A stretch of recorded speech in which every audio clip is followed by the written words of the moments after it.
9 मई cases में इमरान खान साहब की ज़मानत और रिहाई का हुक्म आता है। लोग खुशियाँ मनाते हैं, खुश होते हैं। ऑब्वियसली 90% आवाम का लीडर है, तो लीडर से मुतालिक कोई भी फ़ैसला आएगा इस तरह का तो लोग खुश तो होंगे। लेकिन कुछ लोग ये भी कह रहे थे कि शायद ठंडी हवाओं का झोंका आ रहा है, अब इंसाफ होगा, और अब इंसाफ होता नज़र आ रहा है। लेकिन मुझे इस सिस्टम से 1% भी उम्मीद नहीं है। मैंने उस वक्त भी ट्वीट करके बताया कि ये सिर्फ़ और सिर्फ अपने अर्दलियों को और फॉर्म 47 को डराने के लिए, उनको प्रेशराइज़ करने के लिए इस किस्म का फ़ैसला किया गया है। ठीक है, ये वही अदालतें हैं, इनके अंदर बैठे हुए जजेस, फ़ैसला देने वाले जजेस भी वही हैं। ठीक है, अगर इन्होंने इंसाफ करना होता तो आपको क्या लगता है कि 2-3 साल से खान साहब के केसेस को लटकाए रखते? अगर इंसाफ होना होता तो क्या एक सुप्रीम कोर्ट का जज जिसको ये इख्तियार हासिल होता है कि वो अज़ खुद नोटिस ले सकता है, ठीक है, अज़ खुद नोटिस लेने का जो इख्तियार रखता है, क्या उसको नहीं नज़र आ रहा कि इमरान खान बेगुनाह जेल में है? क्या उसको नहीं नज़र आ रहा कि इमरान खान पर झूठे बेबुनियाद केसेस बनाए गए? उसको नहीं नज़र आ रहा कि इमरान खान की अहलिया के साथ कितना ज़्यादा जबर हो रहा है, कितना घटिया केस बनाया गया है? क्या उसको नहीं नज़र आ रहा कि पाकिस्तान के जो नौजवान हैं, जो जेलों में पड़े हुए हैं, सिर्फ एक पार्टी को सपोर्ट करने की वजह से, पाकिस्तान तहरीक इंसाफ को के साथ मोहब्बत की वजह से वो जेल में हैं? उनको नहीं नज़र आ रहा कि उन पे झूठे बेबुनियाद केसेस बनाकर उन्हें जेलों में रखा गया है? मिलिट्री कोर्ट्स में 10-10 साल की, 20-20 साल की, इवन 35 साल की सज़ाएँ सुनाई गई। क्या उनको नहीं नज़र आ रहा?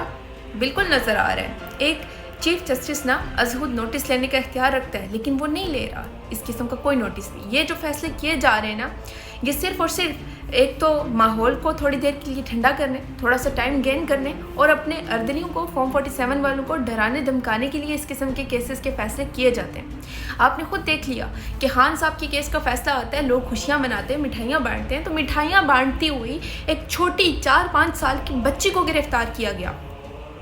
ये इस निज़ाम के मुंह पे तमाचा है या नहीं है कि एक 5 साल की बच्ची, जिसका जुर्म सिर्फ इमरान खान साहब की ज़मानत की खबर सुनकर, रिहाई की खबर सुनकर वो खुश होकर मिठाई बांटती है, तो 4-4, 5-5 साल के बच्चे गिरफ़्तार कर लिए। ये है हमारा सिस्टम। लानत है ऐसे सिस्टम पर, ऐसे कानून पर लानत है जो 4-5 साल के छोटे बच्चों से डर जाए, उनको उठा के लॉकअप में डाले। तो क्या ये ठंडी हवाओं का झोंका था? क्या आपको इंसाफ होता हुआ नज़र आ रहा हो? क्या मतलब एक मासूम बच्चे को उठा के जेल में रखना, क्या ये ठंडी हवाओं का झोंका है? फिर अलीमा खान साहिबा के उसी रात अलीमा खान साहिबा के घर में नामालूम अफराद घुस कर वो उनके मुलाजमीन पर भी तशद्दुद करते हैं और बेटे को भी वहाँ से अगवा कर लेते हैं बच्चों के सामने। उन बच्चों के जहनों पे क्या असर पड़ेगा? फिर अगले दिन अलीमा खान साहिबा के दूसरे बेटे को भी अगवा कर लिया जाता है और उन पर झूठे बेबुनियाद 9 मई के केसेस डाल दिए जाते हैं। क्या ये ठंडी हवाओं का झोंका है? नहीं, ये सब कुछ इमरान खान को प्रेशर करने के लिए कि माफ़ी मांगो वरना तुम्हारा सारा ख़ानदान जेल में डालेंगे, और दूसरी तरफ शरीफों और जरदारियों को प्रेशराइज़ करने के लिए किया जा रहा है। ये ना तो ठंडी हवाओं का झोंका है और ना ही इंसाफ होता नज़र आ रहा है।